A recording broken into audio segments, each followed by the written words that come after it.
Donc, je suis Julie Sacré, donc je suis architecte paysagiste. J'ai été diplômée il y a maintenant à peu près 9 ans. Si je reviens un peu sur mon parcours depuis que j'ai quitté la faculté, je dirais que c'est un parcours assez atypique, mais en même temps qui reflète bien justement la diversité de cette formation en architecture de paysage qu'on a suivie. À la fin de mes études, j'ai commencé par travailler chez un architecte paysagiste indépendant qui s'appelle Bernard Capel. Donc c'est une petite équipe. On travaillait principalement sur des projets plutôt privés. Et puis en parallèle de cette première expérience qui était en fait un job à mi-temps, j'ai rejoint l'équipe du professeur Grégory Mailly, justement à la faculté de Jean Blou, en tant qu'assistant de recherche. Donc après ces deux premières expériences professionnelles qui ont été menées du coup en parallèle, j'ai rejoint le bureau d'architecture Assar Architectes à Bruxelles, qui est un bureau plutôt d'envergure, assez connu en Belgique, mais qui a aussi des activités en France et au Luxembourg. Vu l'envergure du bureau, l'envergure des projets sur lesquels on travaillait et le côté qui était beaucoup plus technique, ça m'a vraiment permis d'apprendre des compétences très complémentaires et je suis sortie de ces 3 premières expériences professionnelles avec des compétences vraiment enrichies pour poursuivre la suite de mon parcours.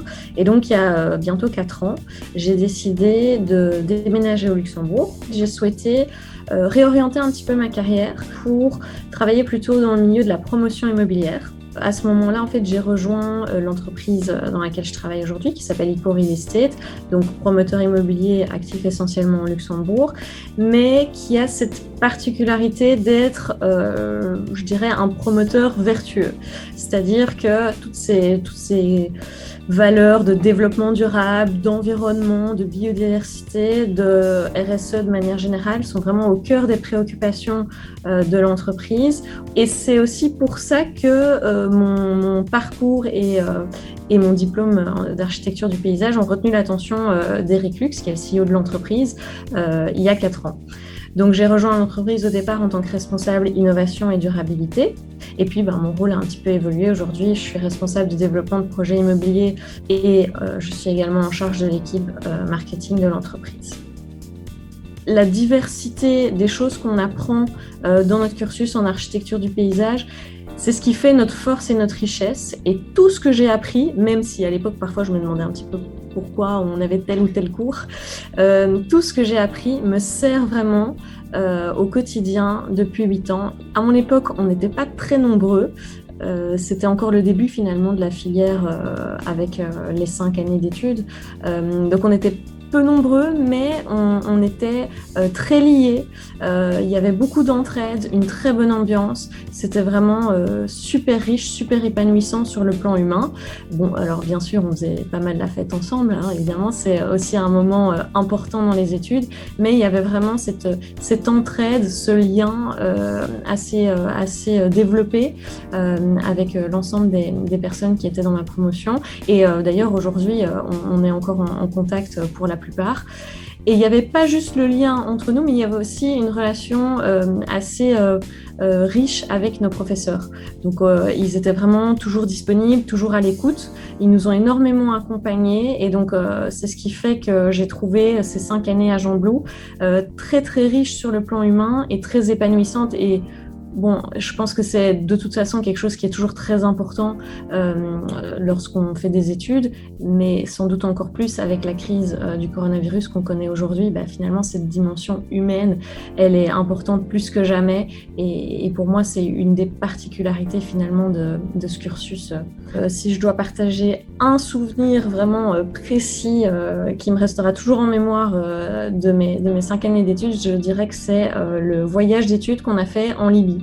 C'était un échange avec des étudiants libyens, également des étudiants tunisiens, et c'était hyper riche, c'était génial. On a rencontré des personnalités, des cultures complètement différentes, mais super intéressantes. On a étudié des paysages incroyables, probablement que je ne reverrai jamais dans ma vie, parce que c'était assez particulier, surtout là-bas. Donc c'était vraiment une expérience unique, extraordinaire. Ça restera toujours un super souvenir pour moi. Et ça nous a tous marqués dans cette promotion, ce voyage. C'était exceptionnel. Effectivement, si je devais donner un conseil aux jeunes diplômés, c'est une étape qui n'est pas toujours facile. Tout simplement, le fait de devoir choisir quelque chose à faire, ça fait souvent peur. Et puis aussi le fameux statut d'indépendant, qui est le statut le plus généralement connu pour les architectes paysagistes. Aujourd'hui, il y a énormément d'aides qui existent. Il y a plein de conseillers qui sont là pour conseiller les jeunes qui veulent se lancer. Donc, il ne faut pas hésiter à demander de l'aide parce qu'il y a vraiment énormément de choses qui sont mises en place. Et puis, je pense que ce qui est important aussi, c'est justement de suivre son instinct. La force, comme je le disais, de cette formation, c'est qu'on est un peu généraliste, un peu pluridisciplinaire. On est capable de faire énormément de choses. On ne sait pas toujours ce qui va nous intéresser le plus au moment où on sort de l'école, mais ce qui est sûr, c'est qu'on va pouvoir tester plein de choses jusqu'à trouver ce qui nous convient, ce qui nous plaît et le job et le rôle dans lequel on va pouvoir s'épanouir pleinement. Moi, ce que je peux conseiller, c'est de suivre son instinct, de ne pas avoir peur de se lancer.